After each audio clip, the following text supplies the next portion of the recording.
Hey everyone, welcome back for another deep dive. Today we're going to be taking a look at Nepal's cooperative sector. Okay. It's a pretty complex situation and, to be honest, kind of a tough one to grapple with. Yeah. Because on one hand, you have this idea of cooperatives being all about, empowering communities, right? Right. But in Nepal, they've been facing some serious issues. Yeah. We're talking major financial losses, questions about leadership, and a whole bunch more. Right. So what we really want to understand here is what went wrong. Well, it's really interesting because Nepal actually has a long history of these informal cooperative systems, Yeah. like Dakudi, for instance. Cooperative, okay. This was a traditional savings and loan association where communities would come together and pool their resources. So like a very grassroots, very community-driven kind of thing. Exactly. Imagine like a group of farmers, centuries ago, coming together to support each other during tough times. Yeah, that's pretty cool. I actually had no idea about this Dakudi thing. Yeah. So do they have other systems like that too? Oh, absolutely. There's also Dharma Bakari. Dharma Bakari. It involved kind of collectively saving grains and exchanging labor within the community, Oh, interesting. like a safety net, Right. woven by the community itself, So the spirit of cooperation, it's like it's woven into their history, right? deeply rooted. Yeah. So if these informal systems, these Dakudi, Dharma Bakari, if those worked, what happened? Well, you see, in 1960, Nepal introduced its first Cooperative Act. Okay. It was an attempt to formalize these traditional systems. Bring them into the 20th century at that point. Right. And then later you have the 2015 Constitution, which actually declared cooperatives as a key pillar of the national economy. Oh, wow. Alongside, the public and private sectors, this was supposed to be their big moment. Yeah, so you have this historical foundation, the government's recognizing its importance, Right. and then it seems like things went south. We're talking about a big sector, right, when we talk about cooperatives in Nepal. Huge. I mean, over 31,000 cooperatives. They manage over 5 trillion rupees in public deposits. Wow, that's a lot of money. It's a massive amount. And, a significant portion of those funds are now at risk. So were there any warning signs? Did people see this coming? Or was it just kind of like out of the blue? Even before this recent downturn, there were definitely some whispers of trouble. I think there's always been this concern about a lack of strong regulatory oversight. Okay. And it seems that some cooperatives, maybe they started operating more with a profit-first mentality. Which kind of goes against the whole idea of a cooperative, right? Forgetting the community empowerment aspect, Sure. risky lending practices became more common, and transparency out the window. Oh, no. It's like they were building a house of cards and then the economy took a hit. Oh, yeah. People needed their savings, but the cooperatives, they couldn't access the funds they loaned out. And that's when everything began to crumble. It's almost like it's ironic, right? Because globally, cooperatives actually have this reputation for being pretty resilient, especially during tough economic times. Right. Like you think about the Mondragon Corporation in Spain, Yeah. a worker-owned cooperative, and they not only survived the 2008 financial crisis, they thrived. Yeah. So what was different in Nepal? Yeah, that's the big question. And I think it comes down to a few factors. First, that lack of effective regulation that we talked about. Right, that keeps coming up. And second, inadequate management skills. Running a cooperative, it's not just about good intentions. Yeah, it's a business. It requires financial expertise and an understanding of managing risks. So you've got this combination of weak oversight, poor management. Kind of sounds like a recipe for what happened. Yeah, and maybe a lack of a unified national vision for the cooperative movement as a whole. Without that guiding principle, it's easy to lose sight of those core values. Right. The values that make cooperatives so powerful. Yeah, I see that. That sense of community, that shared purpose. And, we talk about these big numbers, but it's really important to remember the human cost of this whole crisis. Right. It's easy to get lost in the trillions of rupees and forget that these are real people, real families who've lost their livelihoods. Yeah, I was reading about a shopkeeper who put his entire life savings into a cooperative eagerness, thinking he could use the interest to pay for his son's education. Oh, wow. And now that dream is just completely shattered. It's really heartbreaking. It really is. It's a massive betrayal of trust, and it makes you wonder about the future of cooperatives in Nepal. Yeah. I mean, they were supposed to be these pillars of the economy, but how can they regain public trust after something like this? Well, the government is trying to do something right. They've introduced this new ordinance Right. to try to regulate the sector. So tell me, what are some of the key changes they're making? Well, the biggest one is the establishment of a national cooperative regulatory authority. Okay. This is a huge step towards bringing in some much-needed oversight and control. They're also setting limits on savings in different tiers of cooperatives to try to prevent the kind of excessive risk-taking that got them into this mess in the first place. Makes sense.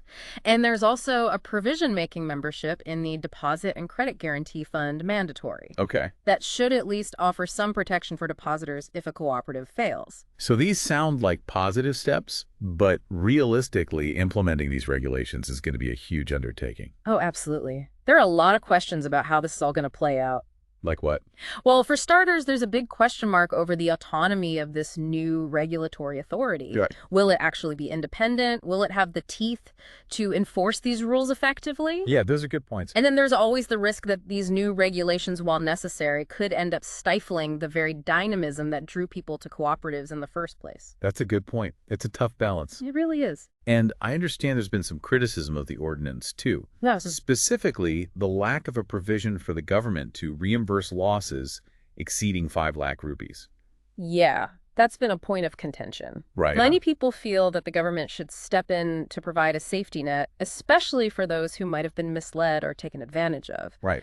But then you have the other side arguing that doing so would create a moral hazard and encourage reckless behavior down the line. Yeah, it's a tough call for sure. It is. So beyond the government's response, what are some of the other solutions being explored? What needs to happen for Nepal's cooperative sector to not just recover, but to actually thrive? Well, one idea that's gaining traction is promoting mergers among cooperatives. Okay. The thinking is that by consolidating smaller, weaker cooperatives into larger, more robust entities, they can achieve greater efficiency and reduce fragmentation. Kind of like strength in numbers. Exactly.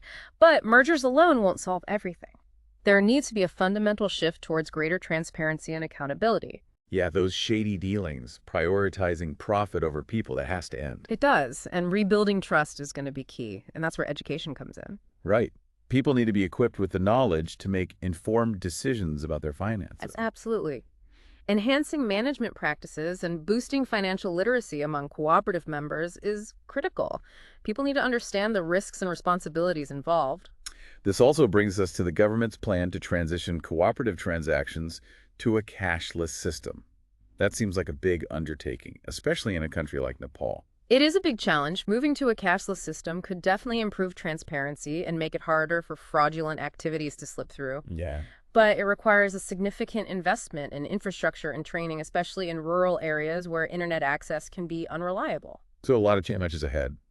It's a multifaceted problem that requires a pretty holistic approach. I agree.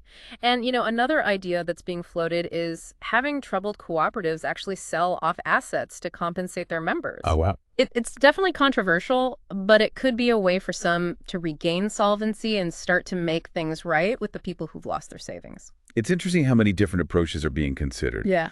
But before we get too deep into solutions, I want to step back for a moment and ask you this.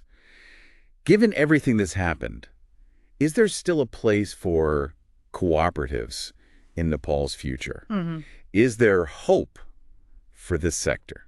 That's a big question, right? I mean, it's easy to get caught up in all the negativity. Yeah. But I'm curious to hear your perspective. Do you think there's still hope for cooperatives in Nepal? I do. I really do. I think the current crisis is a major setback. Of course, there's no denying that. Right. But it's also an opportunity, Okay. a chance to hit the reset button, learn from what went wrong, and build a more resilient and ethical model moving forward.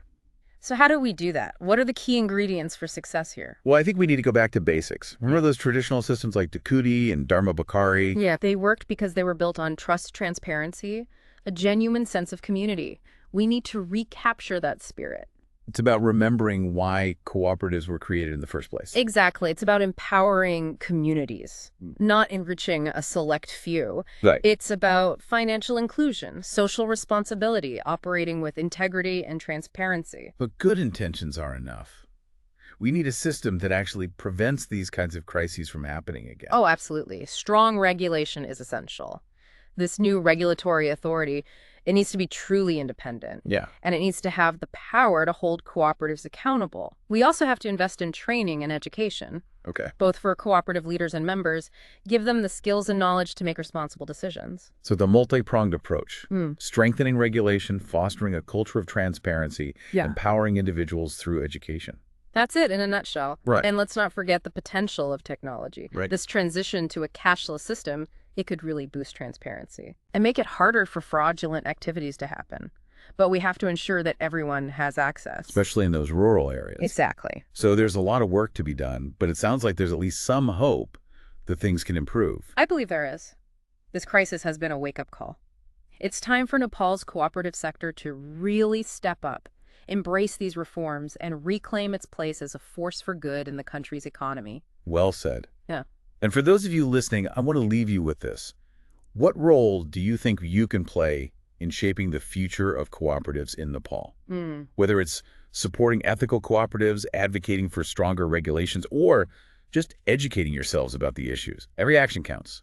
The future of this sector really depends on the active participation of informed citizens. Couldn't agree more. It's going to take a collective effort to make sure that cooperatives truly live up to their potential and become engines of sustainable and equitable development for all Nepalese. Well, on that note, I think it's time to wrap up this deep dive. It's been a fascinating journey into the complexities of Nepal's cooperative crisis, and I hope you found it insightful. It's been a pleasure sharing my insights with you and our listeners. Thank you for joining us. Until next time, keep exploring, keep asking questions, and keep learning.